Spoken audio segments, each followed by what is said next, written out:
CTV News with Matt Grillo. Good evening. A construction site in Point St. Charles is now shut down indefinitely after soil tests confirmed there are dangerous contaminants on the property. For weeks, residents complained about the fumes and say they're relieved work has stopped, but they're still waiting for answers. Laurence Brisson-Dubreuil reports. Loretta Snoren has been staying away from this construction site. She makes an exception today, not because she feels safe, but because she wants her concerns heard. I don't open my windows because I have a 3-month-old at home, so I don't want him subject to it. I don't want to walk by it. It's whatever it is, it doesn't smell right. At the corner of Island and Augustin Quentin streets in Point St. Charles, the construction site is now quiet. Public Health says the level of contamination found during excavation is stronger than expected. Soil tests detected petroleum hydrocarbons, polycyclic aromatic hydrocarbons, and heavy metals. Environmental epidemiologist Scott Wildfire says a couple months of exposure isn't likely to significantly raise cancer risk, but his bigger concern is what happens next. The longer term risk is probably, if they build a building on top of this site and they don't properly deal with the soil, then that contamination can kind of leach into the indoor air, whatever building they put on top of this. Public Health says the initial results do not suggest an immediate health risk, but it says the odors can cause headaches and nausea. The site will remain closed while more test results are reviewed. Wildfire says the odor, reported symptoms, and the rainbow sheen on standing water all point to a fuel oil leak that may have contaminated the ground for years. With more air testing still to come, he says the right contaminants need to be measured. They should be measuring for some of the organic compounds. So like volatile organic compounds that are probably what are causing some of the symptoms like headache and nausea and that kind of upper respiratory tract kind of irritation. For many nearby residents, the lingering uncertainty is just as frustrating as the odor. We weren't ever told anything like, oh, you should keep your windows closed. We don't know if there's any danger of what we're inhaling. How much of this information is actually being dished out? How much do we know of what's going on? How much information will they be sharing? For Snoren, the pause in construction brings some relief, but not yet peace of mind. Right now, we're still sitting in it. It's just stopped, but it hasn't stopped for us. We're still breathing it in. Laurence Brisson-Dubreuil, CTV News.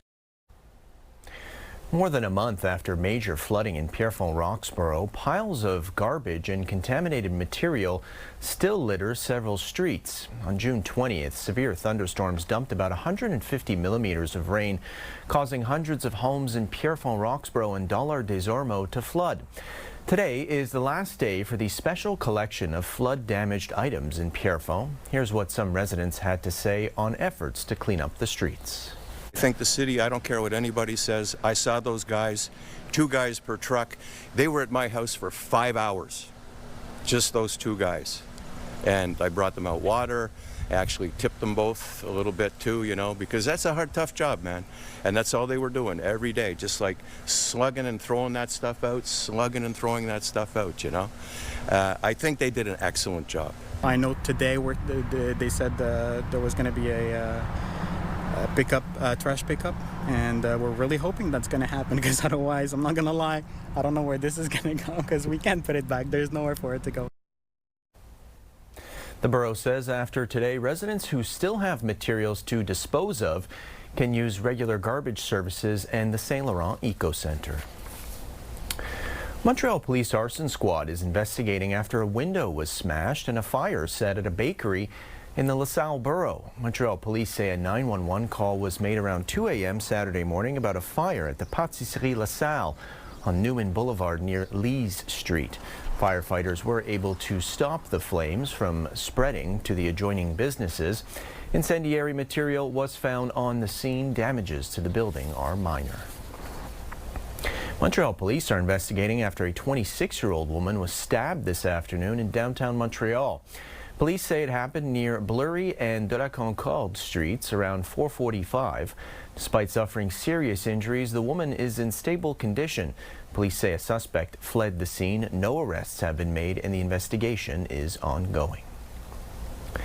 Well, the Sûreté du Québec has issued a silver alert for a missing senior. The SQ is asking for the public's help to find 89-year-old Yvette Roy from Sorel-Tracy. Police say the last time she was seen, she was walking in the area of George Street in that city. She was wearing a beige dress. Police fear for her health and safety and say she could be disoriented. Montreal's Transit Authority is launching a study of 8 public transportation zones. Now that much of the REM is operational and the Metro's Blue Line extension is under construction, the ARTM is looking at how best to develop routes and projects to serve public transit users. The zones being studied include the central sector of Montreal, as well as Saint Laurent, Ahuntsic, and Montreal North. Chambly-Laval is also being looked at. There is more on this story on our website, ctvnewsmontreal.ca. Recent rainfall amounts have brought the wildfire situation in Quebec under control. This has allowed the province's Forest Fire Prevention Agency, SUPFR, to lend a hand in British Columbia. Quebec has loaned 3 water bombers aircraft to British Columbia for an indefinite period, depending on the needs. We are able to lend these aircraft resources because the situation in Quebec has stabilized. Thanks to the rain that fell over the past week, more than we thought. All fires in Quebec are now under control, and there's no property or infrastructures are currently threatened. So still 119 active fires, but everything is under control. And if we can land the water bombers, it's because we are now more focusing on the ground. 2 big names will not be attending the National Bank Open next month in Montreal. 24-time Grand Slam champion Novak Djokovic and world #1 player Jannik Sinner have both withdrawn from the tournament. Tennis Canada announced both players were included on the entry list for the ATP Masters 1000 tournament beginning August 1st. Sinner won at Wimbledon earlier this month. French Open champion and Wimbledon runner-up Alexander Zverev will be the tournament's top seed. Montreal's Félix Auger-Aliassime will be seeded second, making him the highest-seeded Canadian in the tournament's history. Well, today is the end of National Drowning Prevention Week. One of the champions of this week is a regular figure you see on our newscasts, and you've seen him for decades. Raynald Hawkins is celebrating his 40th anniversary with the Life Saving Society's Quebec branch, and he spoke with Olivia O'Malley. This is me when we have the World Aquatic Championship. I was over there. Raynald Hawkins has albums filled with keepsakes from his life-saving career. One of the accomplishments he's the most proud of is his Royal Life-Saving Society diploma. It's one of the oldest and most prestigious international awards. The 67-year-old says he gets a similar sense of satisfaction watching the number of drownings decrease every year. 40 years ago, we have 200 drownings per year in Quebec province, and now the average is 60.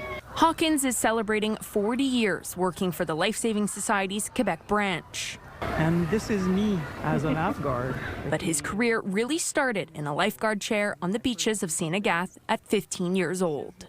I was a hockey player like every boys, but when I found the swimming pool and I saw those swimmers inside the swim team, I said, why not? He continued to work part-time for the city when he went to school.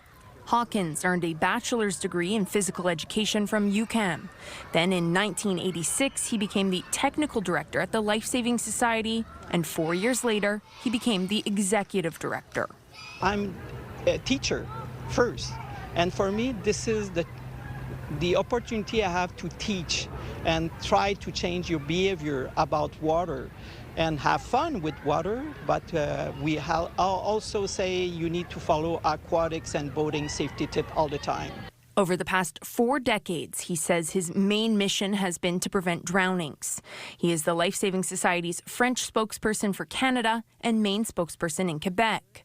Hawkins estimates he does over 100 interviews a year, and he will never say no to media, even on the weekend, because he says it's what he can do to help save lives, but admits there can be hard days. I'm a grandfather, and I can tell you when is the toddlers, I have some emotionals because I can see also my 2 years daughter on those cases. Hawkins is still a certified lifeguard and has dozens of certificates. That's why I swim like 2 or 3 times a week, and I maintain my physical activities, my active living by running, by cycling. And I think it's very important for me. But he's starting to look forward to some new memories. Retirement is on the horizon, which he says will include swimming and spending more time with his granddaughter. Olivia O'Malley, CTV News. Weather brought to you by Gratian Scaff's 50th anniversary gift event. Get a complete second pair and sunglasses as a gift. Taking a look at weather now, a warm summer night in Montreal, 26 degrees. A bit cooler elsewhere, 20 in Sherbrooke, 19 in Quebec City. It's looking like a nice day tomorrow, a mix of sun and clouds and a high of 28. Same goes for Monday, a mix of sun and clouds and 28 degrees. We are going to see some rain though this week. Tuesday and Wednesday, showers expected both days before things clear up on Thursday and Friday. Just ahead, we speak with Quebec's Veterinary Medical Association about why your vet bill is so expensive. If you have a pet at home, you know it can be expensive, and you might have noticed visits to the vet are becoming increasingly costly. So why is this happening, and what can you do about it? Joining us now is Valérie Bissonnette from Quebec's Veterinary Medical Association. Hi, Valérie. Hi, thanks for having me. Of course, thanks for joining us. So, start off by telling us what is happening with vet costs, and are they increasing beyond inflation? Well, I have to say this year it seems to have stabilized, but it's true that honestly in the last few years, mainly during the pandemic, there was an increase that went beyond the inflation. The first reason was the necessity to improve our support staff and veterinary nurses' salary and conditions. The pandemic put extra pressure on our veterinary clinics, and it made the catch-up essential. The workforce shortage was already being a problem in our field, and the increase in demand for veterinary care just forced that catch-up. But we're happy to have made that catch-up. Then the medication, the medical supply, the equipment costs have increased importantly. So lots of factors really caused and justified the increase that the pet owners have noted. And I would like to add that sometimes we confuse the increase in costs with the increase in options, because medicine has evolved really greatly and really rapidly. So probably faster than ever, we see new treatments coming, new technology, and that means also more costly options. So plan A is much more expensive than it used to be, but also much more efficient sometimes. You've been asked about this a lot, I'm sure, but we've heard of private companies buying up vet clinics. Of course, we know they're trying to make a profit. Is that one major aspect in all of these cost increases, or is it just sort of one angle in this issue? For now, it's just an angle, one of the possible factor. There's no cause and effect relationship that has been established yet. So we'll see, I guess future will tell us. But for now, like I said, there are plenty of other factors to take into account when we explain that increase. I guess this varies from clinic to clinic and for the type of service being offered, but do we have examples of how much prices have gone up? I don't have one really, because it really varies between clinics, or even depending on the care that we're talking about, like in the same establishment. So we know that some of the pet owners have been surprised with the rise of spay and neuter, for example, but the spay and neuter surgeries were still and are still in some clinics when they can afford it. They're still charged below the cost, the real cost. So there are charged at a loss, and we cannot continue to charge below the cost while maintaining the quality of care, and it's not sustainable. Without subventions or donations, we cannot continue to do that. We hear about pet insurance. There are, of course, a lot of different options. Is that a solution for pet owners? Well, yes, I think it's a very possible, it's something that would be very helpful. So it's part of the solution. It's definitely something I would recommend all pet owners to explore as soon as possible, as soon as they think about becoming a parent of a pet, for the peace of mind that it can bring. Really quickly, before we wrap up here, another topic related to veterinarians. Many, you were saying before this interview, many are victims of violence. So what's that about? It's actually a very concerning study that was conducted across the French-speaking veterinary community. So we found that incivility has become a growing and troubling reality in veterinary practice. It's no longer an isolated issue. It really has become part of the daily lives of veterinarians. So hitting walls or being insulted is part of the veterinary routine now, which is not normal. We need trust we need a trust relationship between the veterinarians and the families, the pet owner families, to really be able to make to take the best decisions for the pet's care. So it is very concerning to us that more than 70% of the veterinarians declare having violent situations with clients within the last year. Thanks so much for doing this today. Thank you for joining us. Thank you so much for having me.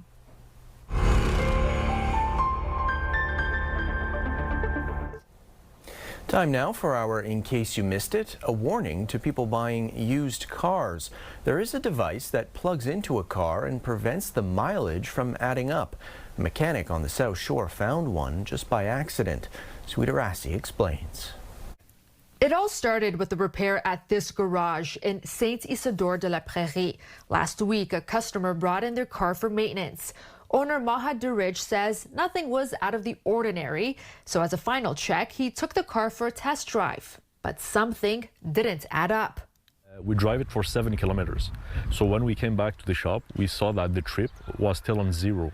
Confused, he turned to ChatGPT for answers. They told us maybe you have a mileage blocker on the car. It's something he's never heard of before, a mileage blocker.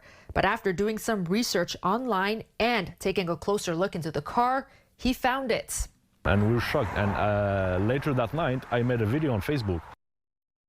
It's a small attachment that plugs into the back of an odometer and stops the kilometers from adding up. And the video he posted online got traction. Durij says within the last week, he received calls and messages from several drivers who suspect they also have been deceived. Since then, he's learned how to spot them and has taken some out. George Ini is with the Automobile Protection Association. After hearing about this device, he took a trip to Durij's garage. And it was something new. And we were astonished when they showed us the website to see the range of products that's available. Online, it can sell from hundreds to thousands of dollars. You know, this device is so new, I have no idea how you could protect yourself from it. I'd like to believe there's not too many of them out there. Under Quebec's Consumer Protection Act, tampering with the odometer to reduce or change the mileage of a car is illegal. But selling or buying these types of devices are not. It's a problem. As for Durij, he expects he will see more of these devices, meaning used car buyers should be aware what you see on the odometer may not be telling the full story of the car. Sweeta Rassi, CTV News. After the break, we'll find out if no Messi is no problem for Inter Miami against CF Montreal. On the pitch, CF Montreal hosted Inter Miami tonight. Fans did not get to see Lionel Messi. He was given time off after playing the entire World Cup final. In the second half, Inter Miami forward Herman Berterame was taken off the field in an ambulance after he collided with another player. This match was still scoreless, but on a penalty kick following the collision, Luis Suarez beats the keeper. That would be the winning goal. Inter Miami wins 1-0. And that's all for us tonight. For the latest news, you can listen to Weekends with Joanne Vrakis tomorrow morning at 6 on CJAD 800. You can always head to our website, ctvnewsmontreal.ca. Have a great night. Enjoy the rest of your weekend.